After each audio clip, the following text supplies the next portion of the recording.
animals here in the petting zoo, the goats and sheep. So in the lecture portion, they learn about classical and operant conditioning and those principles and theories.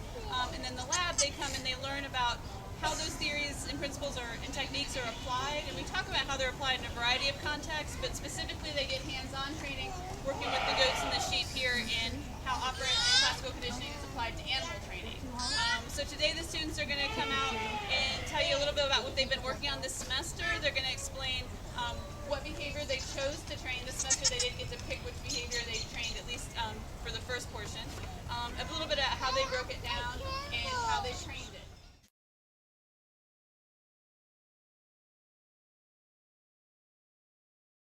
So what I trained this year was jump over an obstacle. And how I did that was I used shaping, which means I picked behaviors that were closer and closer to what that end behavior was that I wanted them to do. So I started hops off by just approaching the obstacle in order to pick a tree. And then I slowly introduced the bar. In order to get him to walk through it, I used a lure, which is target. That target, and I moved it so that he would follow it. Hops, jump. Sometimes he doesn't actually.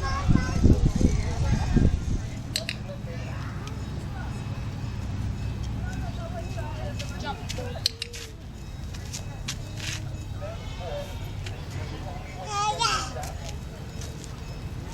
Circle. Good, doing tricks. Jump.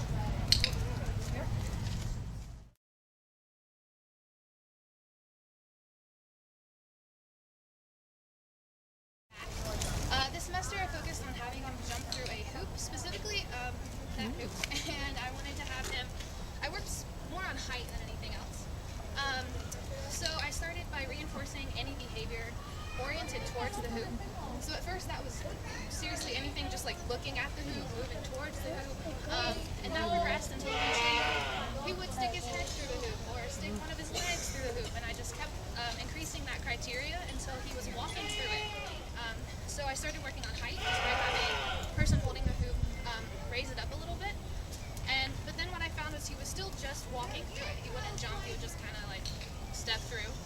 And I realized he probably couldn't get any leverage to get himself to jump through the hoop without a little bit of speed. So I started training the behavior of getting a running start. And I did this by having the person hold it a little farther away, and then I myself would run to the hoop and he would sort of kind of follow. So now he's doing really well. He pretty consistently jumps through the hoop and gets a little bit of a start. And you'll actually see a jumping motion rather than just a step over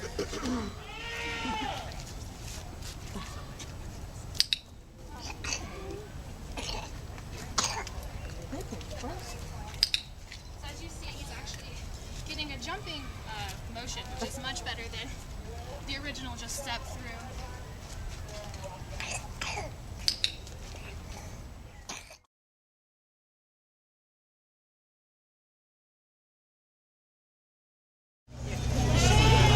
Every time he would touch his nose to the target stake, I would reinforce it with a tree.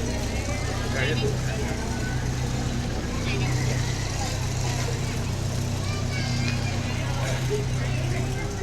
And then to get him to lay down, I started having to somewhat get him under this platform so he would stay low to the ground instead of maybe like forcing it by pushing him to the ground. Target. He likes to step on my feet. Target. And each of these steps took about a few weeks for him to get used to it, and now I can just put my fist down below there, down, down, and he'll drop to his front knees, down, and he'll lay down like that. And just recently, he started laying down like this outside, because he would used to crawl under here and have to lay down, and then it'd be kind of a struggle for him to get up.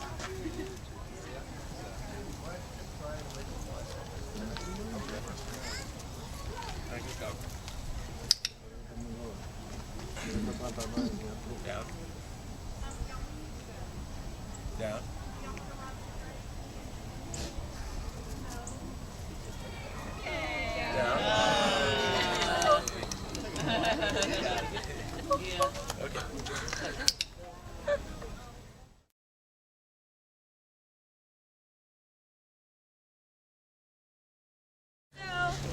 I'm Jess and I train Benson, who's a 1-year-old baby doll sheep this semester. So I trained him to touch his nose to this white block, but only when this piece of white paper was behind the block. So this is a form of stimulus control, and there are 4 components to stimulus control. The first component is that when the cue is present, the correct response will be given. The second is when the cue is not present, the response will be given. I thought this was going to be a really easy behavior to train. I was kind of wrong. First I started out, I trained to where anytime Benson would touch his nose to this block, I would reinforce that behavior. That was a piece of cake. He learned that in one session, and he actually kept touching his nose to the block so fast that I could barely keep up with it. So the next week I introduced the cue, the white paper, so anytime this white paper is behind the block, I reinforced when he would touch the block. And whenever it was not, I would not reinforce that behavior. Hi. So at first there was really no difference in between the frequency of when he was touching the block, when the cue was present, and when it wasn't present. Hopefully you'll see a big difference in a second. So smart.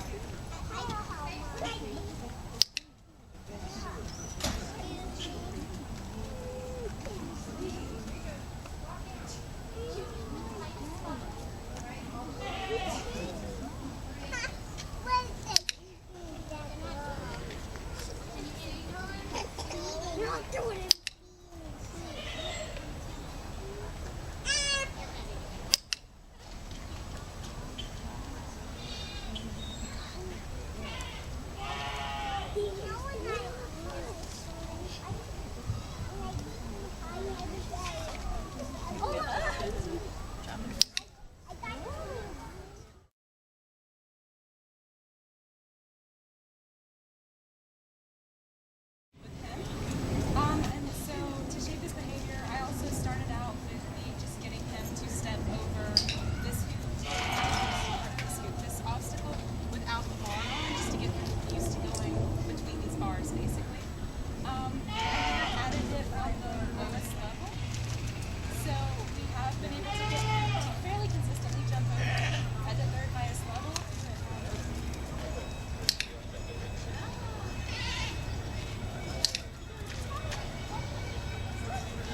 And another thing we kind of realized might be an issue is late clicking. So if I wait to click after he's already landed, you're worried you're reinforcing the behavior of just coming towards me and not actually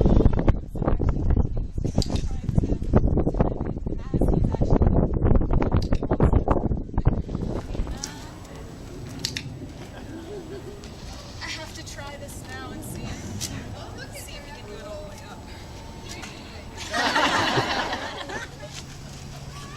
Yay! Good job!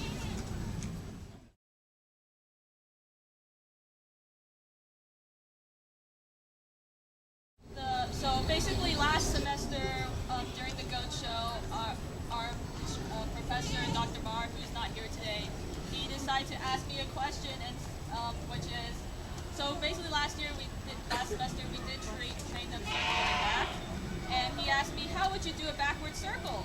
And I'm like, I don't know, so I decided to try this semester. So the way I define backward circle is, this time we decided to have him go around me, and he would go in a counterclockwise manner. So at the very beginning, I had the problem that, so the question is, how do I train him from when he was trained to go backwards in a straight line, how do I get him to start backing up in a curve? So I decided to take him to this corner where I stood in the middle and he was around me, and someone blocked the other part of the square, and just whenever he backed a little bit, I would click and treat that behavior. And eventually when he would back up into a wall or to a person, in order to keep backing up, he'll have to do a curve and continue to, in order to back up, he'll have to curve around. And so I would continue clicking and treating that behavior. Eventually I can just click and treat the behavior of having his back feet sidestepping, so into that circle. And so I just continue to click and treat that behavior. So after that, to try and do this on a cue, I chose the verbal cue reverse. So whenever I say reverse and he does that behavior, I would click and treat that behavior. The other thing I try to do is increase distance. So first he was just doing a few steps, but I would just increase that criteria. So maybe we'll have to do half a circle before I click and treat, or maybe a full circle, and then now it's more than a circle. So I think that's reverse. Look, they got a clear. Yeah, they got a good clear. Yes, it kind of looks kind of funny. And then so he still does the other tricks that we taught him last semester. So that circle, back. So that was a straight line. Reverse.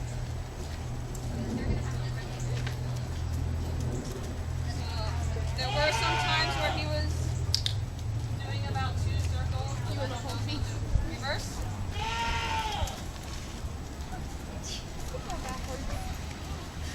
That's 1 circle.